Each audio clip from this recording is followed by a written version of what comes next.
औसा तालुक्याचे लाडके आमदार अभिमन्यू पवार साहेबांच्या वाढदिवसानिमित्त औसा तालुक्यातील सर्व गावातील शाळांमध्ये विद्यार्थ्यांना शालेय साहित्य वाटप करण्यात आले। साहेबांच्या वाढदिवसानिमित्त खरोसा येथे नवभारत विद्यालयात आमदार साहेबांचे चिरंजीव परीक्षित भैया पवार उपस्थित राहून विद्यार्थ्यांना चांगले मार्गदर्शन केले व साहित्याचे वाटप केले व कार्यक्रमाची सुरुवात केली।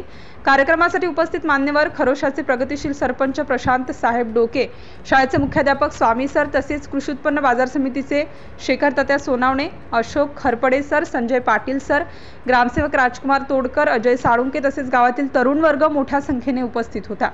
साहेबांच्या वाढदिवसानिमित्त हा एवढा मोठा उपक्रम राबविण्यात आला। गावातील सर्व विद्यार्थ्यांकडून साहेबांना वाढदिवसाच्या अनंत शुभेच्छा। सिटी इंडिया न्यूज साठी प्रतिनिधी सागर तोडकर।